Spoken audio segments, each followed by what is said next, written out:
आज है 9 दिसंबर 2025। 9 दिसंबर 2025 का करंट अफेयर करते हैं। क्वेश्चन नंबर एक है। क्वेश्चन नंबर एक है खेलो इंडिया यूनिवर्सिटी गेम्स। खेलो इंडिया यूनिवर्सिटी गेम्स 2025 में मेडल टैली में प्रथम स्थान पर कौन आया है? तो प्रथम स्थान पर कौन यूनिवर्सिटी आया है? तो चंडीगढ़ यूनिवर्सिटी प्रथम स्थान पर आया है। इसने 42 गो स्वर्ण पदक जीता है और 14 गो रजत पदक और 11 गो कांस्य पदक जीता है। और खेलो इंडिया यूनिवर्सिटी गेम्स का आयोजन जो हुआ है ये राजस्थान में हुआ है, ये पहले बता चुके हैं। खेलो इंडिया यूनिवर्सिटी गेम्स जो है इसकी शुरुआत 2020 से हुई है और पहला आयोजन जो इसका हुआ था उड़ीसा में किया गया था। नेक्स्ट क्वेश्चन है क्वेश्चन नंबर 2। बनारस डेयरी के नया बायो सीएनजी और उर्वरक संयंत्र का उद्घाटन किसने किया? तो बनारस डेयरी के नया बायो सीएनजी और उर्वरक संयंत्र का उद्घाटन जो है ये अमित शाह ने किया है। अमित शाह किया है। ये गृह मंत्री एवं सहकारिता मंत्री दोनों का पदभार संभाले हुए हैं। तो अमित शाह जो है किए हैं। उसके बाद में आता है बाबा थराद। ये जो बाब थराद जो है गुजरात में है, यहीं पे किया है। बनारस डेयरी का बायो सीएनजी का और उर्वरक संयंत्र का उद्घाटन जो है ये बाब थराद गुजरात में किया है। किसने? अमित शाह ने। अगला है कि बायो सीएनजी जो है इसका मतलब क्या होता है? तो यह कचरे से बनता है, मतलब कचरा जैसे घर का या बाहर का जो भी कचरा है वो सब से बनता है। और इसमें जो होता है लगभग 90% जो होता है ये मीथेन होता है। क्या होता है? लगभग 90% जो होता है ये मीथेन गैस होता है इसमें। और बायो सीएनजी जो है यह नवीनकरणीय ईंधन है। अगला क्वेश्चन है क्वेश्चन नंबर 3।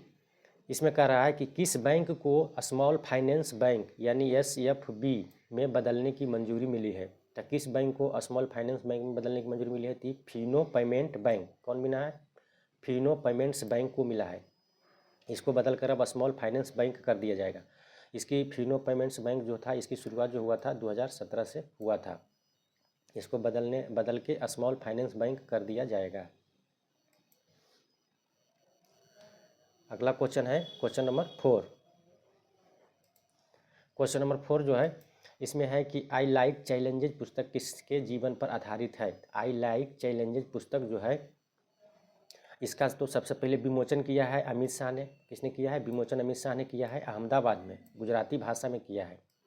किस भाषा में किया है? गुजराती भाषा में अहमदाबाद में किया है अमित शाह ने। और ये है आनंदीबेन पटेल। आनंदीबेन पटेल जो है इनके जीवन पर आधारित है आई लाइक चैलेंजेज पुस्तक। आई लाइक चैलेंजेज पुस्तक जो है ये जो है आनंदीबेन पटेल के जीवन पर है। और ये आनंदीबेन पटेल जो है ये यूपी के राज्यपाल हैं। इन्हीं के जीवन पर ये पुस्तक लिखा गया है। उसके बाद आगे और बहुत सारा पुस्तक है उसके बारे में पढ़ते हैं। जैसे the man who become cinema. The man who become cinema पुस्तक के लेखक कौन है? तो अशोक चोपड़ा है। I am Georgia my roots my principles ये लिखा है जॉर्जिया मेलोनी जो इटली के हैं। अगला है the conscious network. The conscious network पुस्तक के लेखक है सगाटा श्रीनिवास राजू। किसने लिखा है? सगाटा श्रीनिवास राजू। उसके बाद में है अगला है the rise of the hitman. The rise of the hitman किसने लिखा है? तो R कौशिक ने लिखा है। अगला क्वेश्चन है क्वेश्चन नंबर 5। क्वेश्चन नंबर 5 है हाल ही में शंघाई में वाणिज्यिक दूतावास भवन का उद्घाटन किसने किया है? तो वाणिज्यिक दूतावास भवन जो है इसका उद्घाटन भारत ने किया है। कहाँ? शंघाई में किया है, चाइना में। वाणिज्यिक दूतावास का मतलब होता है कि अपने नागरिकों को क्या होता है? अपने नागरिकों की मदद करना और व्यापार और आर्थिक संबंधों को मजबूत करना। और वाणिज्यिक दूतावास जो होता है वो कोई भी देश में खोला जाता है तो वहाँ का जो सबसे बड़ा शहर रहता है वहीं पे खोला जाता है जहाँ पे वहाँ का सब चीज़ होता है। अगला क्वेश्चन है क्वेश्चन नंबर 6। क्वेश्चन नंबर 6 जो है 2025 में ISSF निशानेबाजी विश्व कप फाइनल में महिलाओं की 25 मीटर पिस्टल फाइनल में स्वर्ण पदक किसने जीता है? तो ये जीता है सिमरनप्रीत कौर बरार ने जीता है। किसने जीता है? सिमरनप्रीत कौर बरार ने जीता है 2025 का IISSF निशानेबाजी विश्व कप फाइनल में। उसके बाद में और है, इससे रिलेटेड कुछ पढ़ लेते हैं, जैसे ICC player of the month. ICC player of the month जो बने हैं अक्टूबर में 2025 में, ये कौन बने हैं? तो ये बने हैं पुरुष में सेनुरन मुथुस्वामी बने हैं, और फीमेल में बने हैं ल्योरा बोलवार्ट्स बने हैं। ये जो है ये दक्षिण अफ्रीका की महिला टीम की कप्तान है, और सेनुरन मुथुस्वामी जो है ये श्रीलंका के। महिला क्रिकेट विश्व कप 2025 जो हुआ है, इसका विजेता टीम जो है ये भारत है, और उप विजेता टीम दक्षिण अफ्रीका है 2025 में। अगला है फीडे स्विस खिताब 2025। फीडे स्विस खिताब 2025 किसने जीता है? तो ये जीता है अनीश गिरी ने जीता है, और वैशाली रमेश बाबू ने जीता है। फिर है अगला है विश्व मुक्केबाजी 2025 में स्वर्ण पदक किसने जीता है? तो ये जीता है जैस्मिन लंबोरिया ने जीता है। जैस्मिन लंबोरिया ने जीता है, 57 kg में जीता है। और मीनाक्षी हुड्डा जो है ये 48 किलोग्राम में जीते हैं। अगला क्वेश्चन है क्वेश्चन नंबर 7 है, भारत का पहला शहर AI इनोवेशन इंजन शुरू किया। क्या भारत का पहला शहर कौन सा है जिसने AI इनोवेशन इंजन शुरू किया है? तो ये है दिल्ली सरकार ने किया है। दिल्ली के अभी कौन है CM? तो ये है रेखा गुप्ता, तो इसी ने शुरू किया है। अब इससे और है, जैसे AI ग्राइंड जो होता है, इसका मतलब होता है कि शहर की समस्याओं का समाधान जो है, शहर की जो वास्तविक समस्या है इसका समाधान AI से करना, मतलब आर्टिफिशियल इंटेलिजेंस से करना होता है। तो ये दिल्ली में शुरू किया गया है, और इससे और इसी के से रिलेटेड जो भी नया नया क्वेश्चन जो बना है AI से संबंधित, तो उसे पढ़ते हैं। कुछ क्वेश्चन है, इसको हम लोग करते हैं। जैसे गूगल ने सबसे बड़ा AI हार्डवेयर इंजीनियरिंग केंद्र कहाँ खोला है? तो गूगल ने सबसे बड़ा AI हार्डवेयर इंजीनियरिंग जो है ये ताइवान में खोला है। किस देश में खोला है? ताइवान में।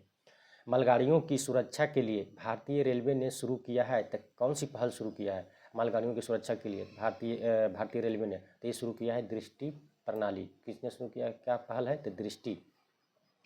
अगला है कि 2026-27 से कक्षा 3 से सभी स्कूलों में कृत्रिम बुद्धिमत्ता यानी AI पाठ्यक्रम शामिल करेगा। कौन? तो शिक्षा मंत्रालय करेगा। शिक्षा मंत्रालय ने बोल दिया है कि कक्षा 3 से कृत्रिम बुद्धिमत्ता यानी AI पढ़ाया जाएगा 2026-27 से। अगला है दुनिया का पहला AI कैबिनेट मंत्री की नियुक्ति कौन सा देश किया है? तो AI कैबिनेट मंत्री की नियुक्ति जो है ये अल्बानिया ने किया है। अगला है अमेरिका के बाद दुनिया का सबसे बड़ा गीगा स्केल AI हब कहाँ बनाया जाएगा?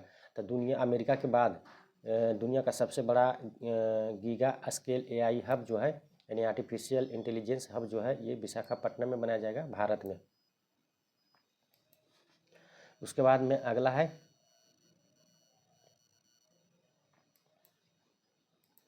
अगला है कि असम सरकार ने क्षेत्रीय भाषा में AI यानी आर्टिफिशियल इंटेलिजेंस न्यूज एंकर किसको लॉन्च किया है? तो ये किया है, इसका नाम है अंकिता। असम सरकार ने है जो क्षेत्रीय भाषा में AI न्यूज एंकर को लॉन्च किया है, उसका नाम क्या है? अंकिता है। उसके बाद में है देश की पहली AI यूनिवर्सिटी बनेगी, कहाँ बनेगी? तो देश की पहली AI यूनिवर्सिटी जो है ये महाराष्ट्र में बनेगी। उसके बाद अगला क्वेश्चन है क्वेश्चन नंबर 8 है कि एडमिरल्स कप 2025 का आयोजन कहाँ हो रहा है? तो एडमिरल्स कप जो है ये जो है इसमें नौसेना भाग लेता है, जो भी नौसेना है वही भाग लेता है। तो इसका जो मतलब अभी 2025 में जो हो रहा है ये हो रहा है एझिमाला जो है ये केरल में है। यहाँ पे क्या हो रहा है? एडमिरल्स कप 2025 का आयोजन हो रहा है। इसमें बहुत सारे देश के नौसेना भाग लेंगे। अगला क्वेश्चन है लद्दाख में BRO की 125 परियोजनाओं का उद्घाटन किसने किया है? तो लद्दाख में BRO की 125 परियोजनाओं का जो उद्घाटन है ये राजनाथ सिंह किए हैं। किसने किए हैं? तो राजनाथ सिंह किए हैं, रक्षा मंत्री हैं राजनाथ सिंह। इन्होंने लद्दाख में 125 परियोजनाओं का उद्घाटन किया है BRO की। इसमें लद्दाख हो जाएगा, जम्मू कश्मीर भी हो जाएगा, इस सब में भी मतलब इस परियोजना का मतलब बनाया जाएगा। बीआरओ जो होता है ये सीमा वर्ती जो इलाका होता है वहाँ पे रोड और पुल बनाने का काम करता है, ताकि कोई भी देश से अगर युद्ध होता है तो भारतीय सेना जो है वह जल्दी पहुँच सके वहाँ और इस मतलब इसका सामना कर सके, इसलिए बीआरओ रोड और पुल सीमावर्ती इलाकों में बनाता है। अब बीआरओ हो गया तो बीआरओ की स्थापना जो हुआ है 7 मई 1960 ईस्वी को हुआ है और इसका हेडक्वार्टर जो है नई दिल्ली में है और ये इसका काम ही होता है सीमावर्ती इलाकों में सड़क एवं पुल का निर्माण करना और इसके महानिदेशक है रघु श्रीनिवासन। बीआरओ के महानिदेशक जो है वो कौन है तो रघु श्रीनिवासन है। इसका जो है यहाँ पे रघु श्रीनिवासन। अगला क्वेश्चन है क्वेश्चन नंबर 10। क्वेश्चन नंबर 10 है कि राइट टू डिस्कनेक्ट बिल, अभी हाल ही में राइट टू डिस्कनेक्ट बिल एक जो है लोकसभा में पेश किया गया है। तो ये जो लोकसभा में पेश किया गया है तो राइट टू डिस्कनेक्ट बिल, तो इसका मतलब क्या होता है? राइट टू डिस्कनेक्ट बिल का मतलब होता है कि कर्मचारियों को काम के बाद आराम देना, कर्मचारियों को काम के बाद आराम देना, इसका मतलब होता है। इसमें लोकसभा में जो पेश किया है वो सुप्रिया सुले ने किया है। किसने किया है? सुप्रिया सुले ने किया है और ये प्राइवेट मेंबर बिल का को पेश किया है। इसका मतलब क्या होता है? प्राइवेट मेंबर का मतलब होता है कि जो पार्टी सत्ता में है उसके वो पार्टी नहीं दूसरे पार्टी ने पेश किया है, इसको हम बोलते हैं प्राइवेट मेंबर। ठीक है, तो ये जो राइट टू डिस्कनेक्ट बिल है इसमें क्या होता है कि जैसे कोई भी बॉस जो कर्मचारी है उसके बॉस होता है जो कभी भी बुला लेते हैं फ़ोन करके कि आओ काम करना है, तो ये उनके जो होता है पर्सनल लाइफ जो होता है उसमें बाधा होता है और सही से अपना जीवन व्यतीत नहीं कर पाते हैं। बॉस के बहुत सारा प्रेशर रहता है बॉस का, इसलिए इस जो है राइट टू डिस्कनेक्ट बिल जो है इसको पारित किया गया है कि जो भी कर्मचारी है उसको मतलब जो भी जितना देर काम है उतना देर के बाद उसको आराम देना है और उसको बार बार फोर्स नहीं करना है कि हाँ ये मतलब ये काम है तो आके करो, क्योंकि कर्मचारी को भी पर्सनल लाइफ होता है। अगला क्वेश्चन है क्वेश्चन नंबर 11। क्वेश्चन नंबर 11 है कि यूनेस्को की अंतर सरकारी समिति का 20वां सत्र का आयोजन कहाँ हो रहा है? तो यूनेस्को के अंतर सरकारी समिति का 20वां सत्र जो है ये नई दिल्ली में आयोजन हो रहा है। कहाँ हो रहा है? नई दिल्ली में हो रहा है, भारत में। इसका उद्देश्य था कि वैश्विक सांस्कृतिक धरोहर की रक्षा करना और संरक्षण करना, वैश्विक सांस्कृतिक धरोहर जो है उसकी रक्षा एवं संरक्षण करना। यूनेस्को का जो स्थापना हुआ था 1945 में हुआ था। कब हुआ था? 1945 में हुआ था। इसका हेडक्वार्टर जो है वो पेरिस फ्रांस में है और वर्तमान में यूनेस्को का महानिदेशक जो है वो खालिद अल येनानी। कौन है? खालिद अल येनानी। उसके बाद में अगला क्वेश्चन है क्वेश्चन नंबर 12। आज का लास्ट क्वेश्चन है क्वेश्चन नंबर 12। बोधि दिवस कब मनाया जाता है? तो बोधि दिवस जो है ये कब मनाया जाता है? तो ये 8 दिसंबर को मनाया जाता है। बोधि दिवस कब मनाया जाता है? तो ये 8 दिसंबर को मनाया जाता है।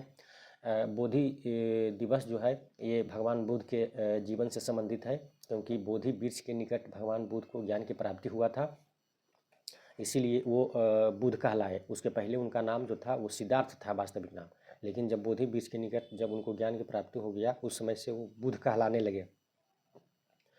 और इनको बोधि वृक्ष जो है ये गया में है और गया में ही इनको बोधि वृक्ष के निकट ज्ञान की प्राप्ति हुआ था और इन्हीं से रिलेटेड है बोधि दिवस मनाया जाता है 8 दिसंबर को। अब दिसंबर में मनाया जाता है तो दिसंबर का कुछ इम्पोर्टेंट डे पढ़ लेते हैं। जैसे 1 दिसंबर को है जो विश्व एड्स दिवस मनाया जाता है। फिर आता है 2 दिसंबर को कंप्यूटर साक्षरता दिवस मनाते हैं, कंप्यूटर लिटरेसी दिवस डे। उसके बाद में होता है 3 दिसंबर को अंतर्राष्ट्रीय विकलांगता दिवस मनाते हैं। उसके बाद में आइए 4 दिसंबर को हम लोग नौसेना दिवस मनाते हैं। और उसके बाद में 4 दिसंबर को नौसेना दिवस, तो इसमें 3 गो होता है। जैसे थल सेना दिवस मनाते हैं 15 जनवरी को और वायु सेना दिवस मनाते हैं 8 अक्टूबर को और नौसेना दिवस 4 दिसंबर को मनाते हैं। अगला है 5 दिसंबर को अंतर्राष्ट्रीय मृदा दिवस मनाते हैं।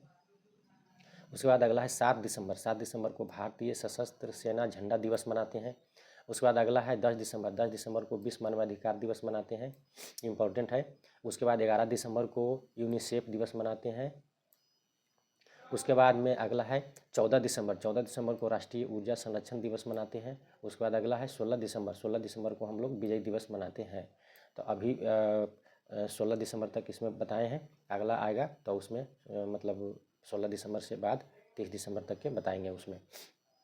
तो आज का करेंट अफेयर समाप्त हो गया। और लाइक सब्सक्राइब करिएगा, अच्छा लगेगा तो लाइक सब्सक्राइब जरूर कीजिएगा। और अपने अपने व्हाट्सएप ग्रुप हो गया, टेलीग्राम हो गया, सब पर शेयर कीजिए इसको।